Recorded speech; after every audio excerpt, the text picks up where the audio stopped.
It's Hater Sensei, Grandmaster Chosen One, Ramsey Dewey. Let's answer some stupid questions today. So, I specifically asked you, the viewers, to write some stupid questions in the comments down below for a Q&A, and this is it. Here we go. Our first one comes from Ray Duverney, who says, stupid question. I see rash guards sometimes where it's like a purple rash guard, and then the item description says purple belt. Are people really going to think I'm trying to say I'm a purple belt just because I buy a purple rash guard? If you don't know, there are ranked rash guards. The IBJJF uses them for no-gi competition. I think it's kind of a silly thing, but I guess it's their way of keeping track of ranks when you're not wearing belts.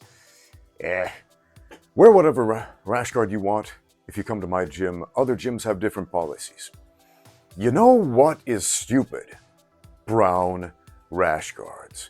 You get your brown belt and you're like, oh man, I'm feeling pretty good about my jiu-jitsu game. This is awesome. Congratulations me, big pat on the back. And then you're like, oh crap, I gotta wear brown rash guards for no-gi competitions?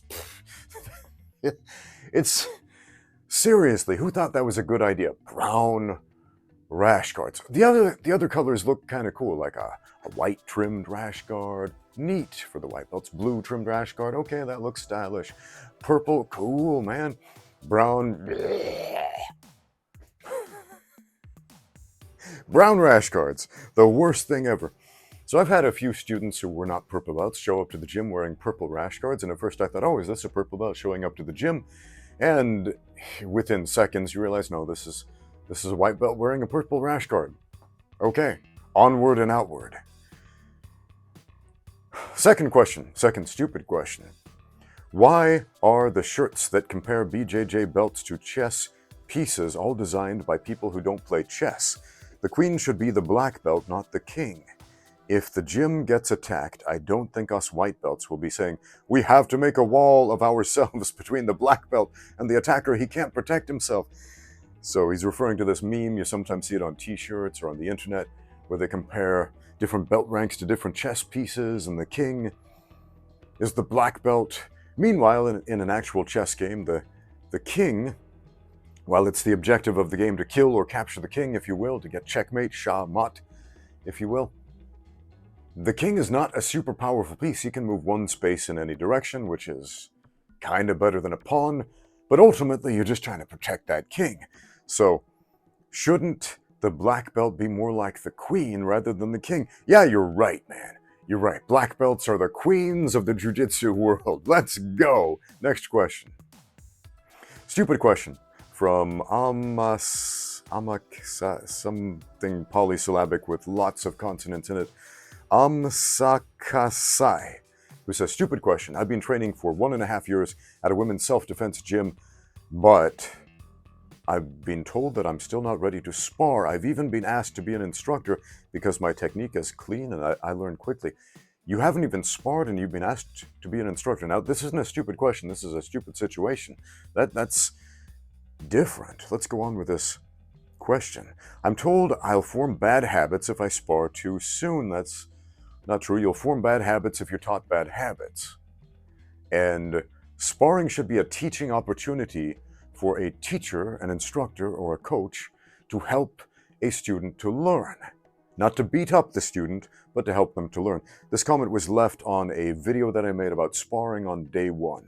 And I showed a video of me sparring with a brand new student and being very careful, not injuring him at all, pulling every strike, zero power, every learning opportunity, breaking stuff down. You should be doing that stuff on day 1. And if you're not, I would say you're probably not with a very competent instructor, to be honest. I'm told I'll form bad habits if I spar too soon. Should or can I join another gym? Of course you can. Should you? Probably, if you want to spar, so I can begin sparring. Yeah, if that's your goal, if you want to spar and they don't let you spar at your gym, go somewhere that spars. That being said, intelligently defend yourself at all times, because the onus to protect yourself is on you. If you go in there expecting that everyone else is going to take care of you during sparring, like, I can do whatever I want. No, you can't do whatever you want. Because even going light, even being careful, if you have your guard down, if you're doing stupid things, play stupid games, win stupid prizes. So be careful with that. Not Everybody spars like me. Most people don't. Most people are maniacs, and their sparring sessions are gym fights. Now, is your instructor worried about you getting into gym fights? Maybe. And maybe they don't have the control or the presence or the athleticism to spar at a controlled pace. Maybe they don't know how to do that or don't understand the value in that. But if you do, and you do want to spar, yeah, go somewhere else for that. I'm worried I will stop progressing even though I continuously train. Yeah. And the fact that it's called a women's self-defense gym, the whole self-defense industry is a scam, man. It's a fear-mongering scam. I hate the self-defense industry. And some of you are probably blinking because you might not have heard me say this before, even though I've said it many times on this channel. Welcome newbies to the channel. I am not a self-defense instructor. I do not teach self-defense. Self-defense is a legal term. Self-defense is what happens in court. Self-defense is not martial arts. Martial arts is not self-defense. There, I said it. On to the next stupid question. Missing the Mark sends in this question: what grappling-focused martial art would you recommend for a person who is worried about being attacked by horses while hiking? Something that would really work on the trails with a Z. All right, my friend. Chinese horse wrestling. That is a real thing. I am not joking. There is a real thing they do in some rural areas of China where they have these big dudes who wrestle horses, grab them, and do like judo hip throws on these giant majestic creatures. So if you're being attacked by horses, go train with those Chinese horse wrestlers. They know what's up. Missing the Mark sends in, wow, a bunch of great questions. When training grip strength, which finger should you make the strongest? I think he intended this to be a stupid question, but it's actually a really smart one. Which fingers should you make the strongest when training your grip strength? There's an answer to that one. These two, your thumb and your middle finger. Grip strength is oriented around these two fingers as far as making a C grip like this. All the other fingers are of secondary importance to these two. Try it. Try holding onto things with just your thumb and your index finger in a C grip like that, as opposed to all of the fingers around there, and you'll find you have almost as much strength with just these two fingers as everything else combined. Next question. Another question from Missing the Mark. If one is training for a new MMA league where guns are permitted and people wear bulletproof vests, no headshots are allowed, should one use blanks when sparring? Dude, I would hate to see the fouls in that sport. Groin shots, eye pokes, this stuff is illegal in the UFC, but it happens all the time. So if we ban headshots in a gun fight, we're still going to see headshots, man. So, wow. Next question, Missing the Mark sends in this. If Bruce Banner weighed in and made the 74-kilo weight class at an MMA fight while calm, and then got angry the first time he was hit after the match and started to turn into the Incredible Hulk, would he be disqualified for now being 16 weight classes higher? And the answer is no, that would be 100% legit. Serious answer. What you weigh in at and then what you weigh during a fight don't have to be the same thing. For example, if you fight as a featherweight at 145 pounds, you only have to weigh 145 pounds for the duration of the time you're standing on the scales. As soon as you step off the scale, you can drink water, you can eat food, you can Hulk out and go up 16 weight classes if that were possible. Whatever weight you step into the cage in, totally fine, as long as you make weight on the scale. So Bruce Banner, the Incredible Hulk, would be fine. Next question. Whoa, we got a ton more questions from Missing the Mark. Love this guy. What do you do in a match if you specialize in chokes, but your opponent doesn't have a head? That would be tough, man. That would be tough. Where would you find... I'm trying to take this seriously. Like, are there animals that don't have heads? I've known some guys who didn't have necks. I knew this Brazilian dude that I met down in Argentina, and he had this weird congenital deformity where he had no neck and his shoulders came up to his ears. And so if he got into a fight, it would be really... I don't know if you could choke him because he literally had no neck. It was very strange. So what do you do if you specialize in chokes but your opponent doesn't have a head? Well, you'll have to go with a plan B then. It's very important to have a strong plan A, like a good choke or something like that. But you need a plan B, like punch him in the face or go for an arm lock. Next question. Would any of the techniques you teach work in zero gravity against a much larger opponent who only has one arm? Yes. Yes. A lot of them would. Most of the strangulation techniques that I teach on my channel don't actually require gravity. With some of them, gravity is extremely useful, but for a lot of them, gravity isn't actually necessary. And missing one arm, man, that would just make it easier. Next question, which type of boxing is best for a person who doesn't want to get punched? This is a question for DKU, I think. Yeah, I'm taking a jab at DKU because apparently he didn't take enough jabs from Manny Pacquiao in his last exhibition boxing match. But yeah, that's a dude who does not want to get punched. So the type of boxing that is best for a person who does not want to get punched is the type where you pay off the referee to try to protect you, to give you, minute and 30-second long breaks during a 2-minute round, so you can get punched as little as possible and then still say, I went the distance with the champ. Yeah. Next question. If someone was creating a combination sport of ski boxing where the opponents punch each other while downhill skiing, which kind of downhill skiing would work best? Slalom, ski jump, etc. Man, I'm really not a ski jump expert. I watched a little bit of the Winter Olympics. What does this remind me of? There was this old Nintendo game called Skate or Die. Anyone ever play that? It was always in the bargain bin Nintendo games for like $5. And there was this event. There were a lot of traditional skateboarding type of events you would do in this game, but then there was this one where you have two guys skateboarding down a street in an alleyway, and they can punch and kick each other while they're skateboarding. And yeah, man, that's what this question reminds me of. So if you're ski boxing, which would be the most effective? It would be hard to punch while you're jumping, so ski jump is probably out. I think that would take too much focus and concentration to not die. I'm not sure what a slalom is. Is that the one where you go straight downhill? So probably cross-country skiing. Cross-country skiing, I think, would have the most athletic crossover with boxing because you're more flat, you're not going downhill, you're in a more controlled fashion, and you can move your hips and your shoulders together with your punches, so it kind of goes together. So there's your answer. Cross-country skiing is the answer. Next question. If the dim mak was real, what sort of gloves would prevent this while still allowing the maximum number of not always fatal techniques to be applied? Ooh. The dim mak. The dim mak, the death touch. If that was real, what sort of gloves would prevent this? I think any sort of gloves would prevent it, actually.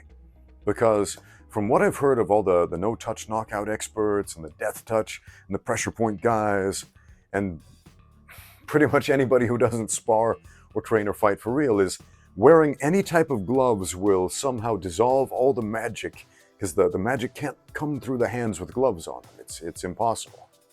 So, sorry man, you're out of luck there. Dim mak must be empty-handed. Another question from Missing the Mark.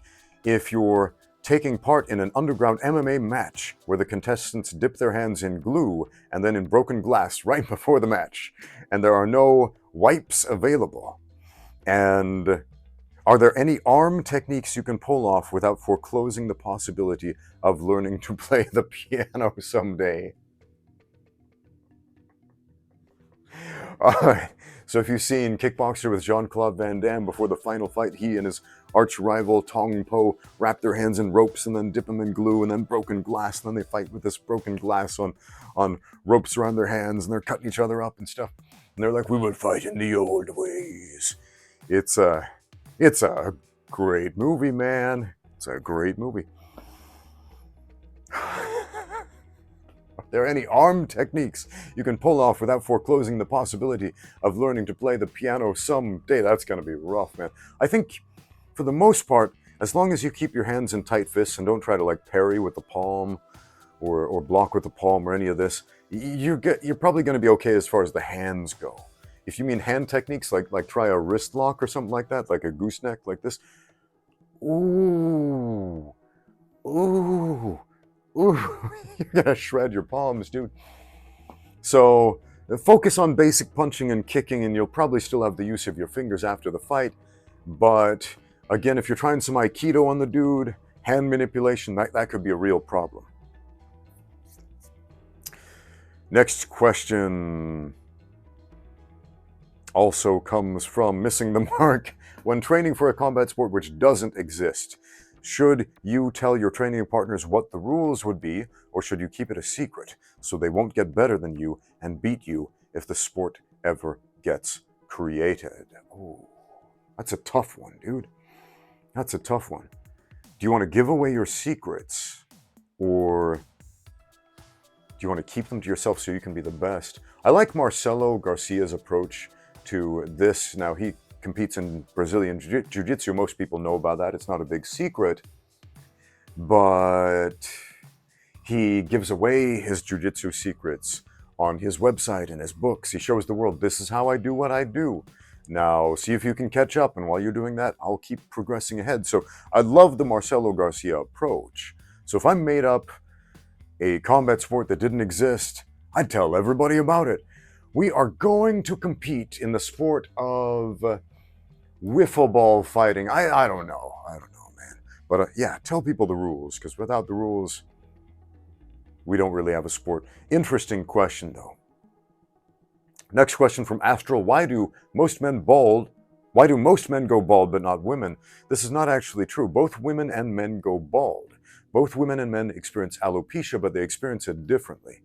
Did you know that by the age of 20% of men start to experience baldness, androgenic alopecia, better known as male pattern baldness. But there's a thing called female pattern baldness.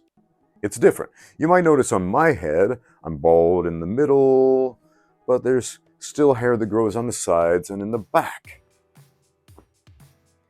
And in my early 20s, by like age 21, 22, this was gone, but this was still here.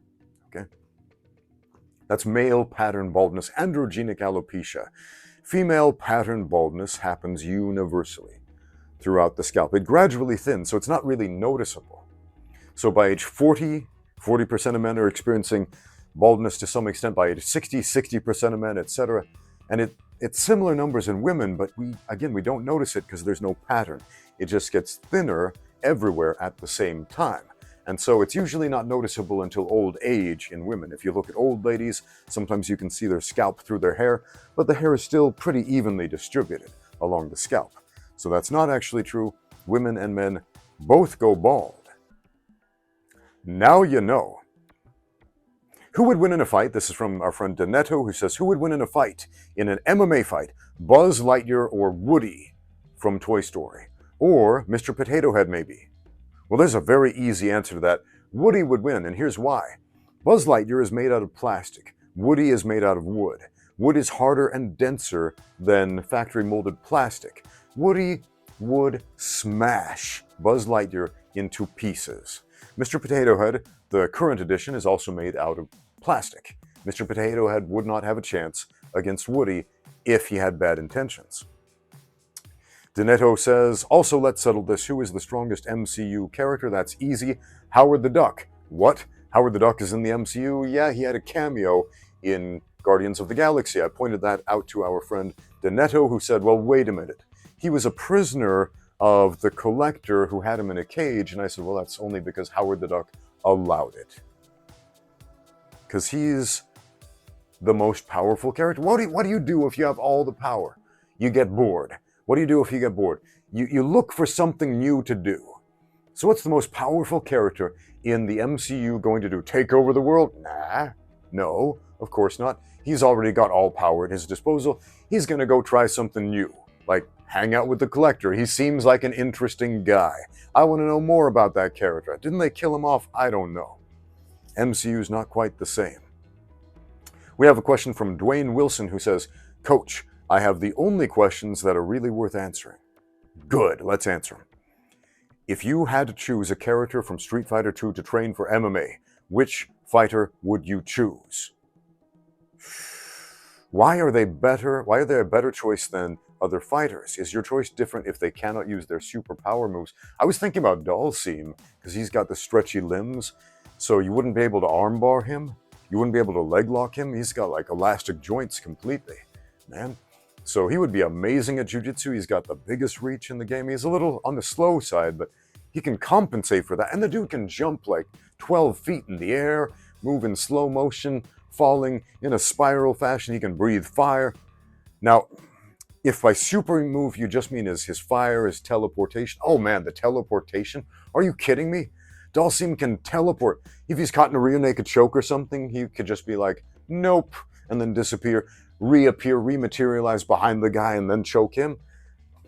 Man, Dalsim is overpowered for real fighting. But if you take out all of his magic moves, then he's just a regular guy.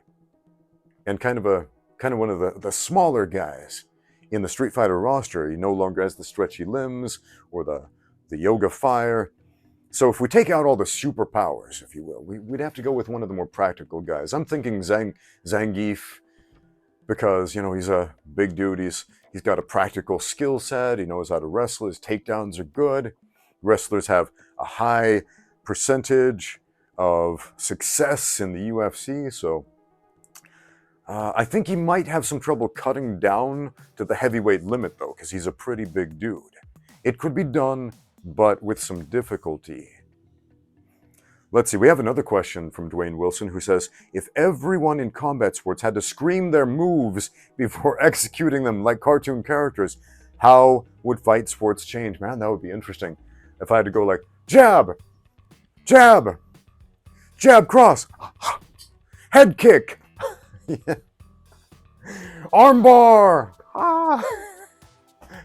That would be interesting. I'm going to have to try this out. I'm now interested in how this would work out if we have to scream our moves out first before we do them. How that would change what our opponents would do. This would change feints a lot, because then you could train the guy in the narrative. I'm going to scream out the move, and then you're like, jab, and you're like, just kidding, cross, boom, right? Future video idea right there. Next question from Dwayne Wilson. Who wins in a fight, a ninja or a samurai? Well, ninjas aren't interested in fighting, with the rare exception of the winner of UFC 3, what was his name? Kirk Jenham, I think it was. Correct me if I'm wrong about that. He was a ninja, and he won UFC 3 by sneaking into the fight card without having a previous match.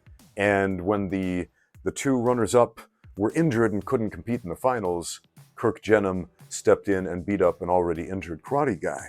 Exactly what a real ninja would do. Exactly what a real ninja would do. They don't want a fight. They want a stealth kill. They want a silent kill. They want to sneak up on you and boom, get you when you're least expecting it. A samurai prepares for a fight, for a battle. So in an actual fight, a samurai would win. But what would a ninja do? The ninja would sneak in, slip some poison into the samurai's tea or something like that. Boom, dead samurai, no fight. Finally, does DKU stand a chance against Manny Pacquiao? What about the other Pac-Man? So as we saw, this came before the DK versus Manny Pacquiao boxing weirdness. Does he stand a chance? No, we all saw that. But what about the other Pac-Man? Would DKU stand a chance against Pac-Man, the video game character? That's a good question. Now, Pac-Man dies instantly when touched by one of the ghost monsters. You know, those little colorful ghosts that chase him around, unless he has a power pellet. If DKU touched Pac-Man, would Pac-Man die? Or would DKU react the same way as the ghost monsters do after Pac-Man eats a power pellet? Would he turn blue? Would Pac-Man be able to gobble him up? Would a normal person be able to fight Pac-Man? Or, whoa, I just had a revelation about the Pac-Man mythos. So we have these ghosts going around the maze. The ghosts can kill Pac-Man. Why do they want to kill Pac-Man? Why are they haunting this guy? Because he ate them. Pac-Man is a cannibal, and these ghosts, these poltergeists coming back from the dead to haunt Pac-Man, to get him back, to make him pay. He ate them. This is dark, man. This is dark. So Pac-Man versus DKU. DK would come in, he'd try to hug Pac-Man to stop the oncoming eating. It wouldn't work. Pac-Man would eat him. The ghost of DK would come back, though, and with supernatural powers would start chasing Pac-Man around the maze. And Pac-Man's origin story right there, man. Dude, mind blown. Okay, do we have any other stupid questions? I think that is about it. If you liked that and you want to see another one, leave more stupid questions in the comments down below. Otherwise, leave some serious ones and we'll do a serious Q&A again next. Thank you for watching. Now get out there and train.